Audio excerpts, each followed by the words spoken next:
Lately, I've been playing two different types of zombie games: Zombie Atom Smasher and the popular Left 4 Dead series. Zombie Atom Smasher is a real-time strategy of sorts. Not graphical, bunch of dots symbolize zombies and civilians. You don't build things per se, and near the end, you don't have a mass army to destroy your flesh-rotting antagonists. Rather, you put strategic placements of units and traps in order to get your goal of X amount of civilians evacuated, for short, evac. And later on, scientists, which upgrade certain things. Faster reload time for snipers, quicker movement for your infantry, etc. For Zombie Atom Smasher, I have to give it about a 7.25 on a scale of up to 10. It's a pretty fun time passer, but it doesn't require much memory to download it off of Steam nor run it. It may be kind of slow on some laptops, but it's not truly a problem for most low-end machines, making it something fun to play if you want to pass an hour or two before you go somewhere. On to Left 4 Dead. This game is a first-person shooter, or FPS for short. This game is fun, and I'm not that big of an FPS person either. The reason I don't like FPS games is because of the people acting like they're the greatest gamer ever in these games. They tend to treat new players like shit. I'm gonna put it frankly. Both Left 4 Dead and its sequel, Left 4 Dead 2, have several modes: single player, co-op, where you join 3 other people to join you in story mode. Then there's several other modes where you and 3 others fight as either the survivors or as the infected, and with you and another team switching sides after the survivors die. It's pretty cool. It's pretty fun. And if you play it enough, you might end up laughing at a lot of the ways you and your team can kill the survivor team. Overall, I give this game about a 9 for both games.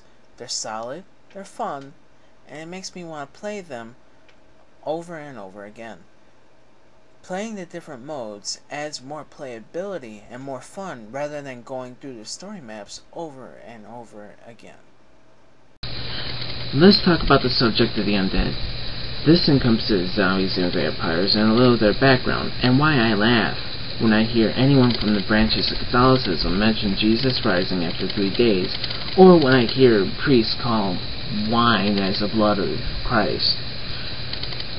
Zombies have a rich history, as do vampires. Let's start with zombies though, since I'm not exactly somebody who was too interested to look into the background as I was growing up.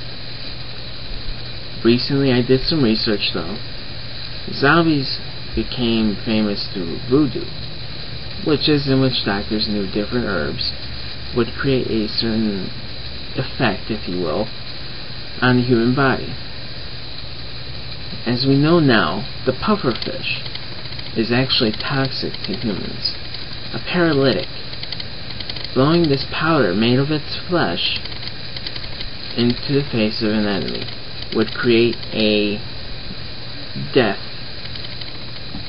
but it wasn't true death. The body's pulse lowered. The body became frozen.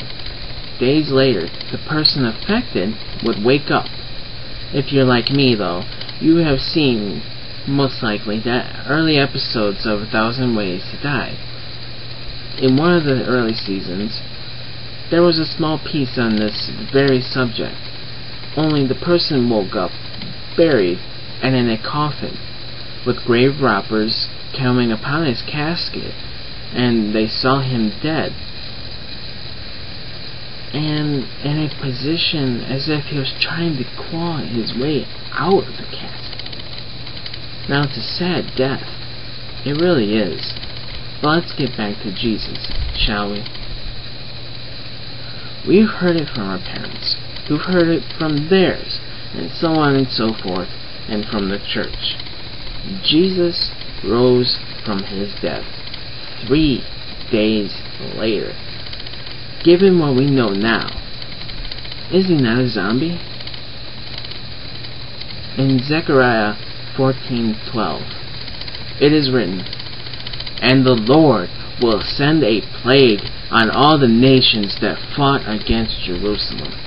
Their people will become like walking corpses, their flesh rotting away. Their eyes will rot in their sockets, and their tongues will rot in their mouths." Fun, no? On to vampires. Now, back in high school, I wrote an English paper about vampirism. Got a pretty good grade, best in the class, and it impressed my teacher. Now, there's several myths and common legends as to how vampires came to be known. Most famous is Vlad Zepes, his surname being Dracula, his father, Vlad Dracul. Anything coming to mind yet?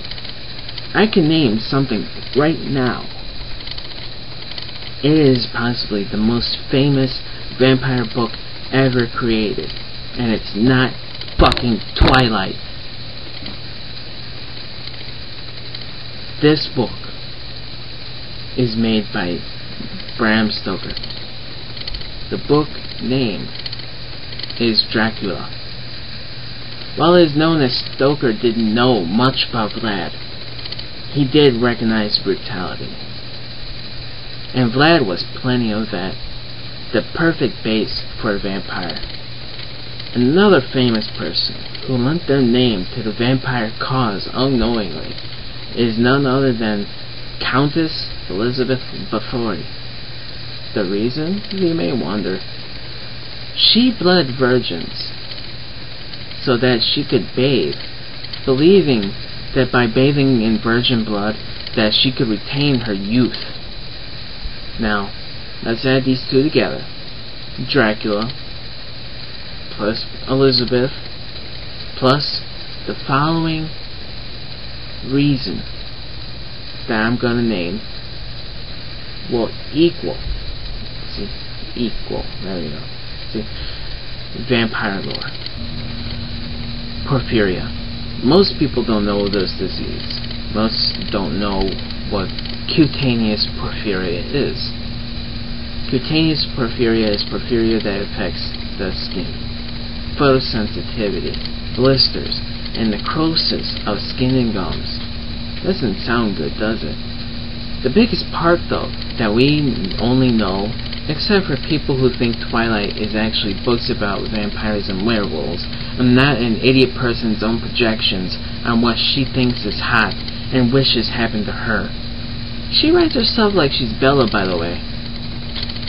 Now, the biggest part is photosensitivity, or photodermatitis. This is an allergic reaction to light by that big, yellowish, orange sumbitch we know as the sun.